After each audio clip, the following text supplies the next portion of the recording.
What are some chemo tips and tricks that you could use during your chemotherapy sessions, or if you have a friend who's doing it? Keep watching to find out.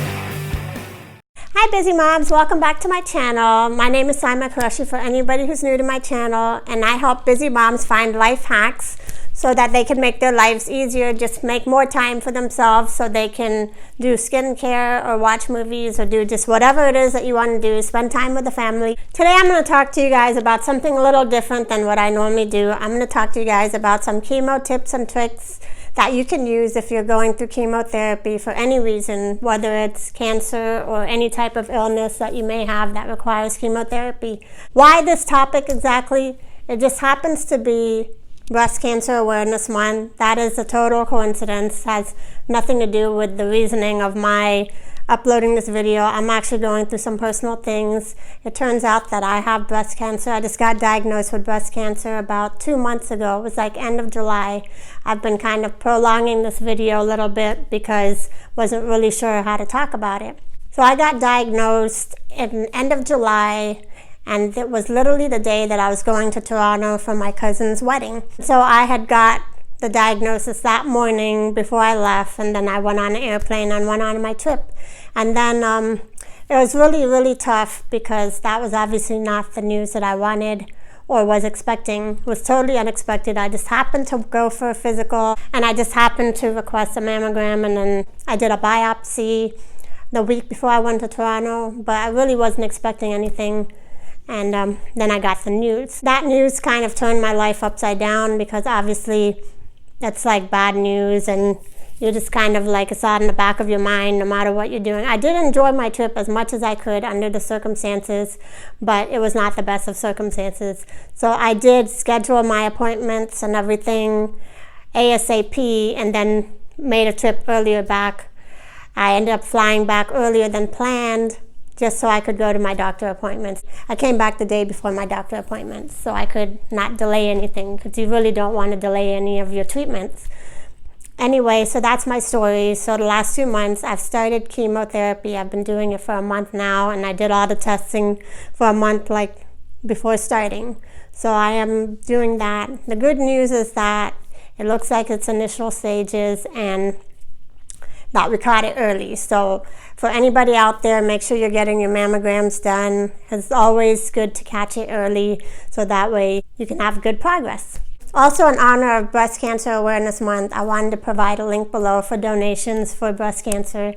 Now is a really good time to go and donate. In honor of women out there, or just anybody you know, or just in general, if you would like to help, there's a link below for you to do that. So this is not actually my regular hair. This is actually a wig, which you may have guessed because it doesn't look like my hair. But I did just recently get a wig just last week. I did have my hair up till last week, but it started shedding like crazy, which is expected because I've had 4 chemotherapy treatments, and by now it was expected that my hair would start falling out. So I did end up getting it shaved eventually. First I cut it short because I just really was kind of, first of all, the barber lady, she was really kind of nervous about doing it, so I was like, okay, fine, just do what you're comfortable with. So she cut it really short, but it still ended up falling out. It was still like balding, and it was shedding all over the place, so I just went ahead and just had her shave it all off, and at least I don't have to worry about the shedding. It's not the most exciting experience because I've always had long hair, but you know, it's just part of the deal. I just kind of have to stay positive, and that's the best way to approach everything. Now, before I get into this video, just remember my DIY skincare course is still being launched. It's going to be delayed maybe by another month or so. I'm just working on my website right now and getting some loose ends together, but it is going to be launched pretty soon, so just look out for that. So what are some chemo tips and tricks that you could use if you're starting out chemo, or if you know somebody who's starting out chemo, you have a friend or a family member or anybody? What are some things that you can use, some nice little hacks that you can do that will make your experience better? First thing is, always take a sweatshirt. Hospitals are so cold. especially in those areas where you're doing your chemo infusions. Those are just so cold. It's like really, really cold. It's like walking into a refrigerator. So it's always good to keep a sweatshirt handy. Just keep it with you. If you're not cold, then you don't have to worry about it, but it's always good to have that with you. Second thing is buy this product called Natracare Therapy. Basically what it is, it's like gloves for your feet, and you're going to put ice packs in there.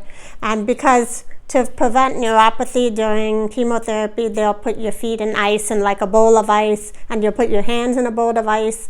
But it's actually a lot better if you use those socks. They're basically like socks. And that way, at least you can put your feet up. Because if you have your feet in ice, which is uncomfortable, it is as uncomfortable as it sounds. You're sitting there, and if you have Benadryl like me, they give me double dose of Benadryl. You're going to be sleeping, and then you're going to have your feet down in a bowl of ice. You're going to have your hands in a bowl of ice. It is a very uncomfortable experience. So the more comfortable you can make it for yourself, the better. So buy those off of Amazon. That's where I got it off of. Came in 2 days, Amazon Prime. So just go get that. It makes a big, big difference. Your feet will still be cold, but at least you can put your feet up and still be somewhat comfortable. Then for your hands, there's no way to make it 100% comfortable experience, but at least you can try to make it as comfortable as possible. So for your hands, to prevent neuropathy, what they do is they put your hands in a bowl of ice. And you're supposed to do this at the time that you're doing chemo. So what you can do is put some gloves on, or you can get some Ziploc bags or something, and instead of putting your hands directly in the ice, at least you have that as a barrier, so it'll make it a little bit less uncomfortable than if you put your hands directly in ice. My fourth suggestion would be to keep a laptop with you if you plan on working, or if you want to watch any TVs or movies. Just have a device ready for you. If you want to watch something on Netflix, just make a pre-made list of things that you want to watch during your chemo session, because it does take a good 3-4 hours at least, and depending on what they're giving you and everything. It is a pretty time-consuming process, so you might as well make the most of it and make it a positive experience. If you have some work to do, just do your work over there. If you're just too tired, you'd rather relax, you can watch some TV, watch a movie, or something like that. Just do something for yourself that, will make the time go more pleasantly. Or you could even take a nap if that's what you prefer. The biggest tip for you that I can give, especially as a mom, is to have help as much as possible. Have somebody go and ask for very specific help. Like go ask somebody to go pick up your kids from school the day that you have chemo, because you can't drive that day. So you will have to have somebody drive you to your chemo sessions.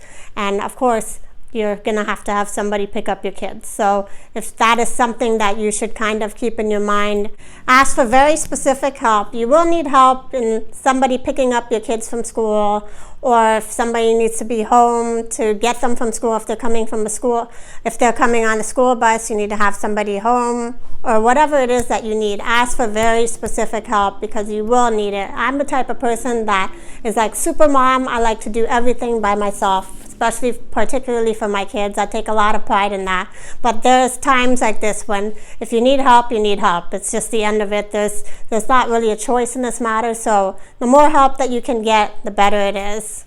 My mother-in-law's been helping a lot, and my mom came and stayed with me for a whole month, and she's going to be in and out just through the whole process. All the help you can get is really appreciated, and you actually need it. So it's not even an optional thing. Just think about what you need help with specifically, and go ask your friends for it, ask your family for it. If you need a hired service, go get it. Another thing is to keep an eye on your schedule, like how you're feeling.